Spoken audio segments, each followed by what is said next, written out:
अस्सलाम वालेकुम। सबसे पहले मैं जो मेरा शोबिज़ का नाम है वो आफरीन है और अब मुझे आफरीन परी के नाम से ज़्यादा जाना जाता है क्योंकि मेरी एक साथी अदाकारा भी हैं, उनका नाम भी आफरीन है। इस वजह से थोड़ा डिफरेंस रखने के लिए मुझे आफरीन परी के नाम से फ़िलहाल जो है ज़्यादा मकबूलियत मिल गई है और जिसकी मैं बड़ी मशकूर हूँ। और जहाँ तक रहा मेरे रियल नेम का सवाल, तो मेरा जो सही नाम है वो फ़ातिमा है। और मेरा शोबिज़ में एंट्री कैसे हुई? इससे पहले मैं शोबिज़ में आने से पहले मैंने अपनी स्टडीज़ की। स्टडीज़ के बाद मैं बैंक में जॉब कर रही थी। उसके बाद मेरी एक फ्रेंड थी, वो मैं उनको नहीं बताना चाहूँगी उनके बारे में। वो भी शोबिज़ से रिलेटेड थी, वो भी ऑलरेडी बैंक में ही जॉब कर रही थी। तो उनके साथ मेरा कुछ शोबिज़ इंडस्ट्री में आना जाना हुआ। थोड़ा सा मेरा कोई इंटरेस्ट नहीं था, लेकिन मेरे रब की रहमत, खुदा की रहमत के मुझे इस साइड पर आना था। तो मैं अचानक से मुझे ऑफ़र हुई। उनके कोई टीचर थे, तो उन्होंने मुझे कहा कि सिद्रा नूर साहिबा एक ड्रामे में परफॉर्म करी थी महफिल थिएटर में। बड़ी खूबसूरत कास्ट थी, उसमें खुशबू जी भी थी और निदा चौधरी भी थी और उसमें सखावत नाज भी थे और रैम्बो भी थे। तो उसमें सिद्रा जी की जगह वो फैसलाबाद गई और उनकी जगह उन्होंने मुझे ऑफ़र की कि आप ड्रामा करेंगी। तो मेरे लिए बहुत ज़्यादा रेयर था कि ड्रामा और किस तरह कैसे करूँगी, क्या होगा, लेकिन मैंने फिर एक्सेप्ट किया, सोचा कि शायद करना चाहिए। तो मैंने उसको स्टार्ट किया। 4 दिन का वो ड्रामा था, वो मैंने ड्रामा किया और उसके बाद मुझे अल्हम्दुलिल्लाह आज तक जो है मैं यही लाइन करती आ रही हूँ। थिएटर मैंने ज्वाइन किया प्रॉपर।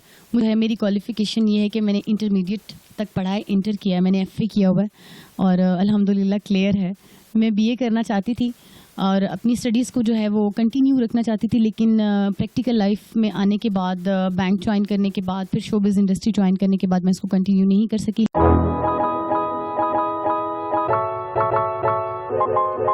स्टार्ट में जब मैं आई तो कुछ ईयर्स तक तो मुझे अपने सीनियर्स के साथ ये गिला शिकवा रहा कि मुझे उस वक्त 5 गाने होते थे, 5 में से 4 गाने होते थे और एक धमाल होती थी। तो आप को ये बताऊं कि मुझे स्टार्ट में कोई 3 से 4 साल तक सिर्फ जो है ना धमाल ही करनी पड़ी और गाना मुझे नहीं मिलता था। अगर 2 स्टार्स होती थी तो 2 गाने 1 स्टार कर लेती थी और 2 गाने 1 स्टार कर लेती थी और पीछे एक अगर बचता था गाना तो उसमें सिर्फ मेरे लिए धमाल होती थी। और मैं कई दफ़ा इतनी फ्रेडअप हुई कि अगर उनमें से कोई एक बंदा धमाल और एक गाना भी कर ले तो कोई ऐसी बात नहीं, नए आने वाले को मौका देना चाहिए। क्योंकि हम लोगों की जो है उम्मीदें, अपने जूनियर्स हम लोग होते हैं तो हमारी सीनियर्स के साथ ही होती हैं कि हमें इनकी तरफ से कोई रहमदिली का मुजाहरा, कोई मोहब्बत का मुजाहरा, कोई प्यार का मुजाहरा मिलेगा उसकी तरफ से। हम क्योंकि हमने इन्हीं की स्पोर्ट से आगे जाना होता है, इन्हीं के नक्शे कदम पे चलना होता है, इन्हीं को देखना होता है क्या, और हम इनसे सीख रहे होते हैं क्योंकि हमारा स्टार्ट होता है। तो स्टार्ट में मुझे सबसे पहले तो ये रहा कि मुझे गाना ही नहीं मिला 3 से 4 साल तक। और ये फेमस हो गया कि मैंने कोई धमाल ऐसी नहीं थी जो मैंने ना की हो, सारी मैंने की। और हमारे एक बड़े प्यारे से फ़नकार हैं सखावत नाज, तो वो उन्होंने मुझे बड़े प्यार से ये कहना शुरू कर दिया था कि आफरीन धमालो वाली, आफरीन धमाल, और इस तरह मतलब। लेकिन उसका एक बेनिफिट मुझे ये हुआ कि रब की ज़ात है ना जिसे इज़्ज़त दे दे। मुझे उसका बेनिफिट ये हुआ कि जब मैं धमाल करती थी तो मुझे क्लैप इतनी अच्छी होना शुरू होगी कि मैं अपने उसी की वजह से मेरी पहचान बननी शुरू हुई, धमाल की वजह से। मैंने बहुत सारे लोगों के साथ काम किया है, मैडम नरगिस के साथ भी किया है, दीदार जी के साथ भी किया है, खुशबू जी के साथ भी किया है, साइमा जी के साथ भी किया है, निदा चौधरी साहिबा के साथ भी किया है, और जब मैं उस वक्त स्टार्ट में आई थी मेघा जी के साथ भी किया है। तो ये सब लोग ही मेरे सीनियर थे और ये लोग, इन सब लोगों को 2-2 गाने मिलते थे और हमें एक मिलता था। हमें भी गाना करने का मौका मिला लेकिन काफ़ी बाद में, इनके होते हुए ही मैं धमाल करती थी। ये अल्फला की बात है, ये महफिल थिएटर की बात है। प्रैक्टिकली मैंने ये सारे ड्रामे की जिनकी वीडियोस भी रिलीज़ हैं।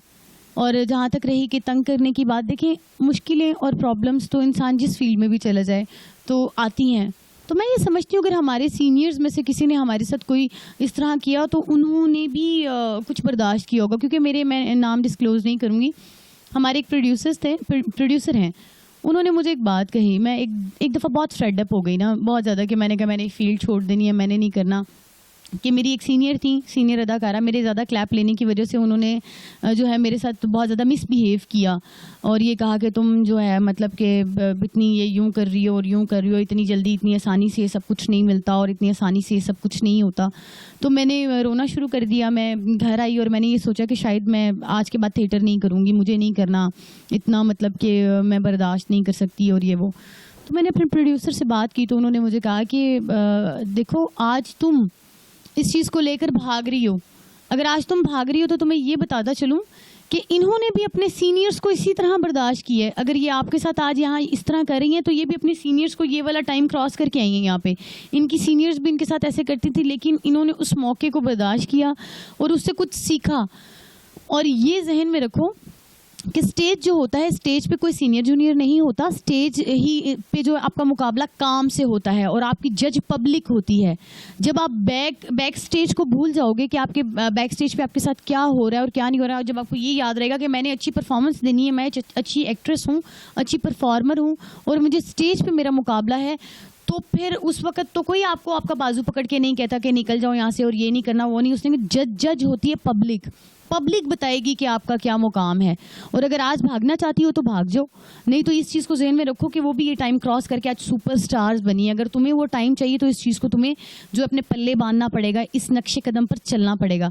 उस बात को मैंने तब से अपने पल्ले से बांधा और मैंने उस चीज़ को अपने जहन में रखा और सिर्फ मेहनत की और ये सोचा कि बैक स्टेज अपने सीनियर्स की रिस्पेक्ट करनी है, क्योंकि आज अगर मैं अपने सीनियर की रिस्पेक्ट करूँगी, चाहे वो जैसा भी है, ठीक है, और उसकी हर डांट में भी एक सीखनी है मुझे, तो वो करके मैं फिर आगे आई और मैंने अपना काम जो है कंटिन्यू रखा और आज मुझे अल्लाह ताला ने मुकाम दिया।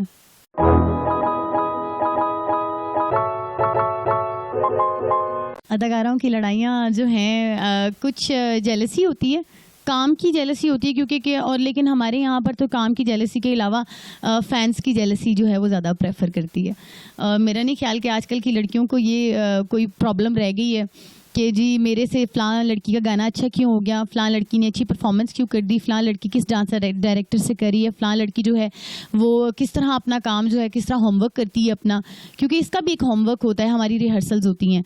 इस चीज़ों की तरफ से ध्यान हट के इस चीज़ पे हो गया कि किस लड़की के कितने फ़ैन्स आए हैं, कौन सी लड़की मेरा फ़ैन घेर के ले गई, कौन सी लड़की मतलब मेरे गाने में से बंदे उठा रही है, कौन सी लड़की का जो है वो फ़ैन मुझे फ़ोन करता है फ़लाँ ने फ़लाँ उसको क्यों किया और इसको क्यों किया। आजकल तमाशबीनों की दौड़ है, काम की दौड़ ख़त्म हो चुकी है। एक बड़ी चीज़ है जिसके ऊपर से मैं मेरे ख्याल है एग्री करेंगे सारे, मैं माजरत चाहूँगी कहने से पहले, लेकिन मैं फिर आप सबसे ये कहती चलूँ कि मुझे सच बोलने की आदत है। मैं किसी को भी टारगेट नहीं कर रही, मैं किसी का नाम नहीं ले रही, मैं इंक्लूडिंग सबके बात कर रही हूँ, सबके अपनी भी इंक्लूडिंग अपनी भी बात कर रही हूँ कि फैंस आप देखें, तमाशबीन या फ़ैन या जो बुक कह लें आप, जो भी कह लें आप, जिनसे भी वो रिलेटेड हैं, मैं इनको एक ही कैटेगरी में इसलिए गिनती हूँ कि आके तो बैठने वाला वो बंदा हॉल में ही है ना।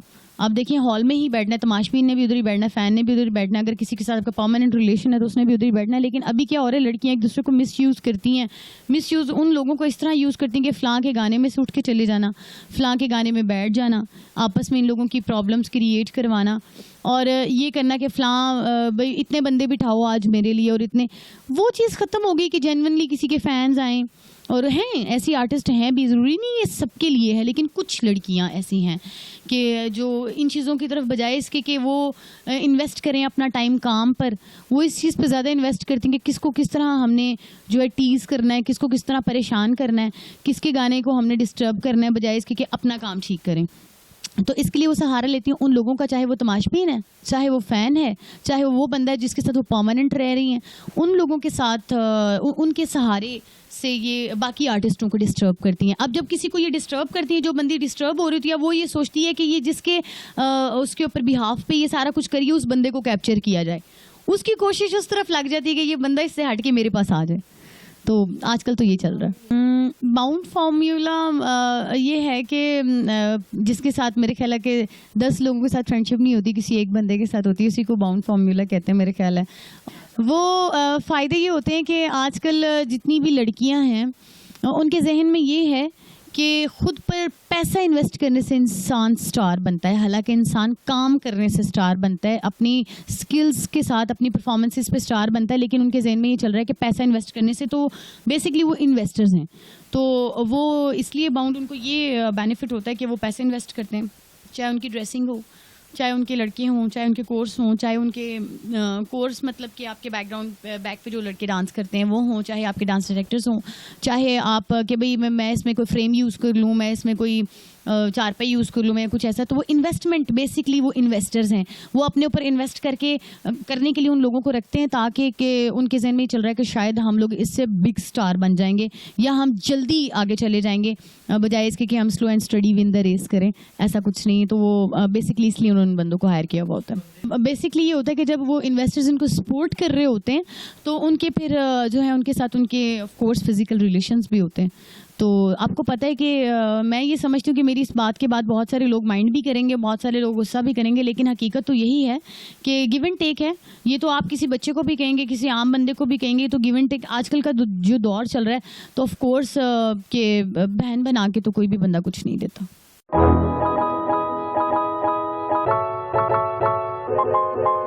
लड़के फंक्शंस नहीं कर सकते ना बेसिकली, इसकी एक वजह ये भी है कि इनका जो है साइड बिजनेस भी होता है। जो हमारी ऑलरेडी देखें, जितनी हमारी ऑलरेडी स्टार्स काम करें, जिनके नाम बन चुके हैं, जो काम कर चुकी हैं, जिन्होंने काम कर लिए, नाम बना लिया है, ये तो उन्हें भी क्रॉस करके आगे निकल जाती हैं। आप ये देखें कि अगर मैं 10 साल से काम करी हूँ, मेरे पास एक ही गाड़ी है, तो मेरे ख्याल है एक बंदी अगर 2 महीने से काम करी, उसकी दूसरी गाड़ी भी चेंज हो जाती है, उसके पास नया से नया मॉडल भी होगा, जूनियर्स होंगे और अच्छी से अच्छी गाड़ी में घूम फिर रहे होंगे। इसका मतलब ज़रूरी नहीं इसकी ATM मशीन थिएटर में ही हो, उनके साइड बिजनेस भी होते हैं। उनके लिए प्रेफर इतना थिएटर बेसिकली थिएटर को उन लोगों ने यूज़ करना शुरू कर दिया है अपने नाम के लिए। आम लड़की होती है, फंक्शन कर रही होती है, उससे कोई ना कोई बंदा उठता है, सिफारिश करवाता है, 2 ड्रामे करवाता है, उसके नाम के साथ आर्टिस्ट लग जाता है। जहां उसको 50,000 मिल रहा होता है, वहां उसे 1.5 लाख मिलना शुरू हो जाता है। तो गाड़ियां और ये चीज़ें और ये चीज़ें और ये जो पैसा वैसा है और ये जो जितनी भी इन्वेस्टमेंट है इस साइड से भी आती है उनके पास, और रातों रात गाड़ियाँ उधर से मिलती हैं। अगर थिएटर से मिलती होती तो डेफिनेटली मेरे पास अभी कोई 9 या 10 गाड़ियाँ तो होनी चाहिए थी। देखिए जी, मिली भगत है, मैं किसी एक बंदे को इसका जो है जिम्मेदार नहीं ठहराऊंगी।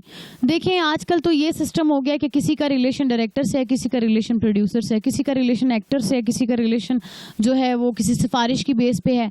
तो अगर एक बंदा एक को कास्ट नहीं करता तो दूसरे को तीसरे की सिफारिश आ जाती है।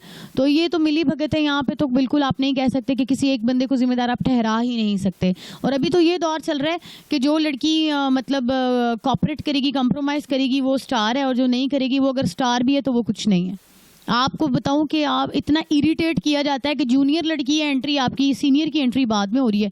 जूनियर लड़की है, उसको ये कह के कि जी आजकल तो इस तरह से भी ब्लैकमेल किया जाता है, उसको ये कह के कि जी आप रोल कर रही हैं, आप रोल कर रही हैं। तो रोल शोल क्या होना होता है, बेसिकली उसकी एंट्री पहले करवानी होती है, जूनियर लड़की की एंट्री बाद में। यहाँ पे जूनियर सीनियर का भी मैटर होता है, एंट्रीज का भी मैटर होता है, जो कि थिएटर से नॉलेज रखने वाले लोग मेरे ख्याल मेरी बात समझ रहे होंगे। तो यहाँ पर तो जूनियर सीनियर का भी अब कोई सिस्टम नहीं रहा। यहाँ पर तो ये सिफारिश सिस्टम चल रहा है ज़्यादातर। मैं शोबिज़ से जब भी किनारा करूँगी, मैं दोबारा शोबिज़ में नहीं आऊँगी, बिल्कुल भी नहीं। मेरी तो बिल्कुल यही कोशिश है, लेकिन नसीब में क्या है ये सिर्फ खुदा की ज़ात जानती है, मैं नहीं जानती। नसीब सिर्फ वो ज़ात लिखती है, मुझे नहीं इसके बारे में पता। लेकिन मेरी अपनी ज़ाती जो है ख्वाहिश भी यही है कि मैं जब भी शोबिज़ से किनारा करूँ, मैं जब शोबिज़ ऑफ़ करूँ, शादी के बाद ऑफ़ करूँ, और शादी के बाद जब भी ऑफ़ करूँगी तो मैं दोबारा कभी शोबिज़ में मतलब बिल्कुल नहीं आऊँ। एक प्रॉपर हाउस वाइफ और एक प्रॉपर जो है अच्छी लाइफ गुजारूँगी। अब जो लड़कियां आप जिनके बारे में हमारी जो है आर्टिस्ट आप कहते हैं कि जाते हैं तो 3 साल के लिए जाते हैं और फिर वापस आ जाते हैं। देखिए डिपेंड करता है कि आपने शादी जिससे की, अगर वो बंदा आपको प्रॉपर तरीके से रख रहा है या आपके जो है इंडिविजुअल मैटर्स बिल्कुल ठीक हैं, आपके निजी हालात बिल्कुल ठीक हैं, तो मेरा नहीं ख्याल कि ऐसा कुछ होता होगा। और अगर ऐसा कोई स्टेप उठाया भी जाता है तो आपको पता है ताली 2 हाथ से बजती है, 1 हाथ से तो नहीं बजती। तो अब मैं अकेले किसी एक बंदे को इसका जिम्मेदार तो नहीं ठहराती। तो डेफिनेटली कोई प्रॉब्लम्स होंगी या कोई और बात होगी, उनको गलत कहूँगी कि जो बंदे जिन लोगों को अल्लाह ताला ने इतना अता कर दिया, जिनके पास तमाम चीज़ें हैं, अल्लाह ताला ने हर चीज़ से नवाज दिया, उसके बाद आपके साथ आपका बंदा रहता है नहीं रहता है, आप अगर मतलब हैं तो आपको दोबारा फील्ड में नहीं आना चाहिए।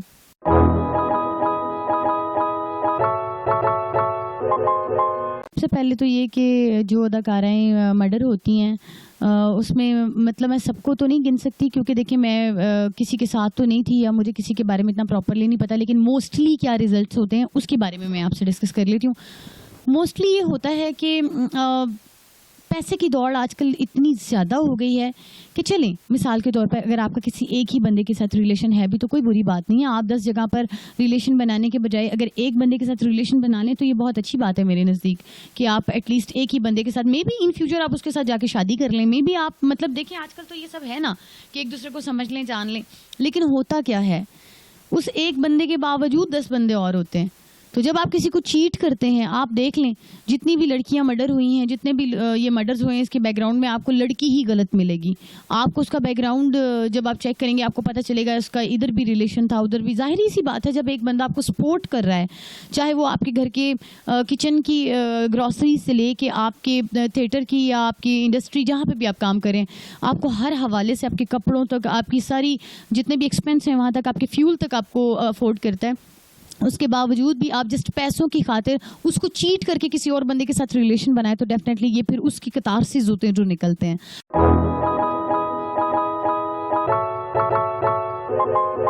मैं एक चीज़ से खुद बड़ी परेशान होती हूँ कभी कभी कि अब जो दूसरी साथी अदाकारा हैं, चाहे वो जूनियर हैं, बहुत सारी हैं लड़कियाँ, अगर वो किसी को आदत डाल दें, मैं फॉर एग्जांपल कह रही हूँ, मैं एक इल्ज़ाम नहीं लगा रही, फॉर एग्जांपल एक बात बताने लगी हूँ कि अगर चाहे मैं मेरा ही कह लें कि अगर मैं पब्लिक को आदत डाल देती हूँ एक चीज़ की, वल्गैरिटी की आदत डाल देती हूँ, तो जब मैं उसको मतलब क्लीन डांस करूँगी तो शायद वो एक्सेप्ट ही ना करे। अब हम पब्लिक को इस चीज़ की आदत डालें तो जो बंदा साफ़ सुथरा काम करने वाला भी है, जब उसकी नेक्स्ट टर्न आती है ना तो उसको रिस्पॉन्स नहीं मिलता।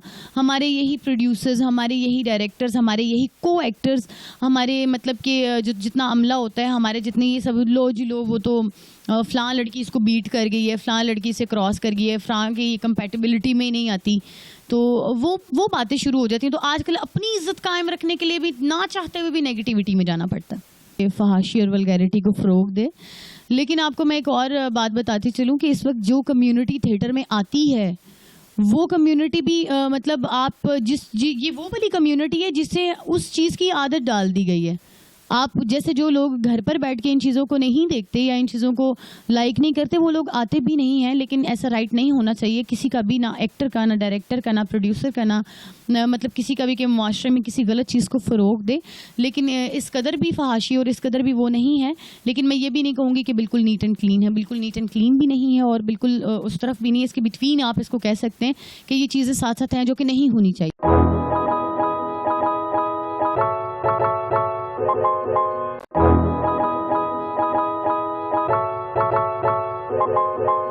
फिल्म इंडस्ट्री में मुझे एक चीज़ का पता नहीं, क्रिएटिव पर्सन्स जो है उनको मौका नहीं मिलता, और जो लोग काम कर रहे हैं अगर वो करते हैं, डायरेक्टर्स हमारे अगर काम करना चाहते हैं तो इन्वेस्टर नहीं है, और अगर इन्वेस्टर है तो वो इतने डरे हुए हैं कि फिल्म इंडस्ट्री जो अभी से पहले बर्बाद हो चुकी है, वो इतने डरे हुए हैं कि उनको लगता है कि शायद इसका फीडबैक नहीं आएगा। आप देख लें कराची में कितनी अच्छी फिल्म्स बन रही हैं, उसका जो बजट भी बहुत अच्छा है, प्रोजेक्ट्स भी बहुत अच्छे हैं, स्क्रिप्ट्स अच्छे हैं, तो पब्लिक उसका फीडबैक दे रही है। लेकिन हमारी जो अपनी यहाँ की इंडस्ट्री, पंजाबी इंडस्ट्री कह लेंगे, लेकिन ये लिमिटेड उस हसार से बाहर नहीं निकलते। इनकी सोचें वहाँ तक महदूद हैं। इनकी सोच अब ये हो गई हुई है कि जी इतना इन्वेस्ट किया है, अगर 40 लाख की फिल्म बनी है तो जी हिसाब लगा लें कि जी गुजरांवाले से कितने आ जाएंगे, फैसलाबाद से कितने आ जाएंगे, साहिवाल से कितने आ जाएंगे और लाहौर से कितने आ जाएंगे, तो एटलीस्ट 40 लाख तो पूरा करें। उसके ऊपर अगर 10-12 लाख रुपए बच गया तो वो उसको ही अपना जो उसके मरहूने मिन्नत रह गए, जो कि नहीं होना चाहिए। एक हमें जो है अच्छी कामयाबी, बड़ी कामयाबी की भी उम्मीद करनी चाहिए, लेकिन इन्वेस्टर ही नहीं है। इन्वेस्टर नहीं है तो सब्जेक्ट्स भी फिर वैसे डायरेक्टर नहीं निकालते जिसके ऊपर इन्वेस्टमेंट होती है। तो इन्होंने अपने आप को वो एक छोटे से हसार में बंद किया हुआ है और लिमिटेड सी चीज़ों में, तो इंडस्ट्री तो तबाह ही रहेगी इस तरह, और 2-4 फिल्में बनाने से इंडस्ट्री जो है वो स्टैंड नहीं होती। तो जो इस वक्त इन्वेस्टर बैठे हैं वो कराची में हैं, यहाँ पर है नहीं, और जिनको मौका मिल रहा है वो आप देखें टीवी के स्टार हैं, फिल्म स्टार्स को तो मौका ही नहीं मिल रहा। जो फिल्म इंडस्ट्री के लोग थे उन्हें लेने की बजाय टीवी के लोगों को फिल्म स्टार बना दिया, और जो फिल्म स्टार्स हैं उनको पूछा भी नहीं जा रहा। मेरी अपनी एक सोच है कि खुदा ताला आपको जहाँ पर आपको इज़्ज़त दे, आपको जहाँ पर रब की तरफ से रहमत हो, इज़्ज़त मिले, आपकी आवाम आपको लाइक करे, आपको मोहब्बत दे, तो वहाँ पे करना चाहिए। चाहे वो पश्तो इंडस्ट्री है, चाहे वो सराइकी फ़िल्में हैं, चाहे वो पंजाबी है, चाहे वो उर्दू है। तो मुझे जो है पख्तूनख्वा, जो खैबर पख्तूनख्वा, उसकी तरफ से बड़ा अच्छा रिस्पांस मिला। मैंने एक फ़िल्म की थी आई मिस यू, उसमें मेरा एक कैरेक्टर था फिल्म स्टार से लेकर एक पागल होने तक का कैरेक्टर। मुझे भी बहुत अच्छा मार्जिन मिला उसमें। आबिद नसीम की वो फिल्म थी, डायरेक्टर थे उसमें वो, तो मुझे बड़ा अच्छा करैक्टर करने का मौका मिला, क्योंकि मेरी हमेशा ये ख्वाहिश रहती कि मुझे अच्छा काम करने का मौका मिले। तो उस करैक्टर से पब्लिक ने मुझे लाइक किया, और अल्हम्दुलिल्लाह माशाल्लाह मेरी 23-24 फिल्में हैं पश्तो जो मैंने अभी तक की हैं, और उर्दू फिल्म भी मैंने की है जान हथेली पर। वो अभी 80% कंप्लीट है लेकिन अभी रिलीज़ नहीं हुई। हसन अस्करी साहब उसके डायरेक्टर हैं। बेसिकली मैंने स्टार्ट जो था वो उर्दू फिल्म से ही किया था, वो अभी तक कंप्लीट नहीं हो सकी क्योंकि वो अलील हैं थोड़े से, तो उनके लिए मैं दुआगो भी हूँ कि अल्लाह ताला उनको सेहत दे, तो इंशाल्लाह वो हम जल्दी कंप्लीट करेंगे। और पंजाबी फिल्में भी मैंने की हैं। 3 फिल्में इस वक्त मैंने पंजाबी की हैं और तीनों को बहुत अच्छा रिस्पांस मिला। जैसे जैसे मुझे अच्छा काम करने का मौका मिलता है या मुझे कोई अच्छा सब्जेक्ट, अच्छी स्टोरी मिलती है तो मैं उसे हमेशा करने की कोशिश करती हूँ। मुझे बहुत ज़्यादा टीवी की ऑफ़र भी नहीं हुई, क्योंकि मैंने आपसे पहले कहा कि मैं नहीं बोलती, बहुत ज़्यादा ऑफ़र नहीं हुई। लेकिन अगर ऑफ़र हुई भी तो थिएटर इंडस्ट्री में जब हम लोग आते हैं तो हमारी कोशिश होती है, आपको एक चीज़ शेयर करूँ, C से B क्लास, B से A क्लास, A से A+ क्लास।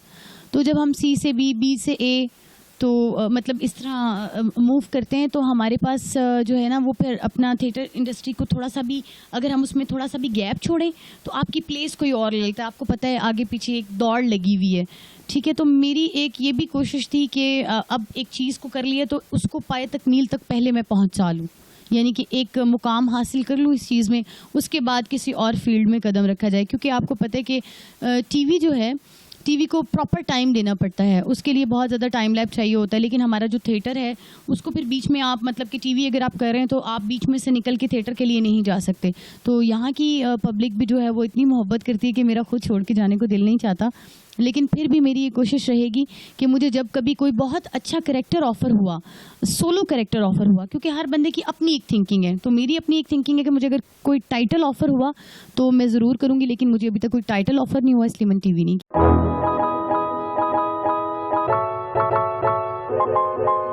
देखिए, एज एन आर्टिस्ट अगर मैं कहूँ, वैसे एक जो है हकीकत शेयर करती जाऊँ अपने फैंस के साथ और अपने देखने वालों के साथ, सुनने वालों के साथ, कि मेरा एम जो था, मैं पायलट बनना चाहती थी।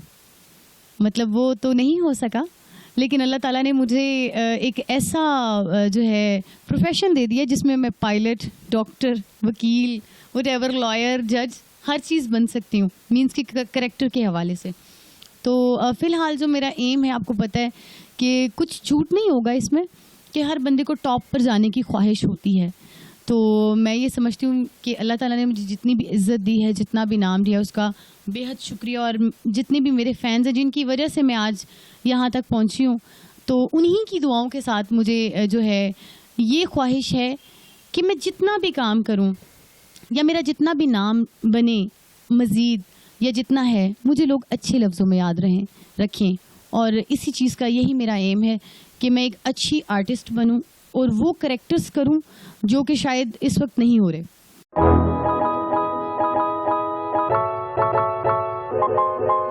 अपने फैंस और फॉलोअर्स को मैं ये कहना चाहूँगी कि मैंने जो इंटरव्यू दिया है ये एक सच पे मुनहसिर है। और एक और चीज़ कहना चाहूँगी कि मेरी जितनी भी साथी अदाकाराएँ हैं, साथी अदाकार हैं, डायरेक्टर हैं, प्रोड्यूसर्स हैं, मैंने डायरेक्टली किसी को हिट नहीं किया और ना मैं करना चाहती हूँ। जो मेरी सीनियर्स हैं वो मेरे लिए काबिल एहतराम हैं, और जो मेरी जूनियर्स हैं उनके साथ मैं बेहद मोहब्बत करती हूँ और उम्मीद करती हूँ कि जैसे हम अपनी सीनियर्स के साथ रिस्पेक्ट के साथ पेश आते हैं, इसी तरह वो हमारे साथ प्यार और मोहब्बत से पेश आया करें और हमसे उसी चीज़ की उम्मीद किया करें।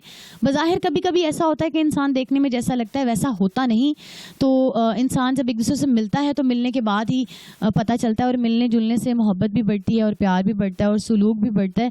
तो अगर किसी को मेरी कोई भी बात बुरी लगी हो, अगर कोई भी चीज़, तो ये एक सच, हर बंदे की अपनी एक सोच है। ये मेरी ज़ाती थिंकिंग थी जो मैंने आप लोगों के साथ शेयर की।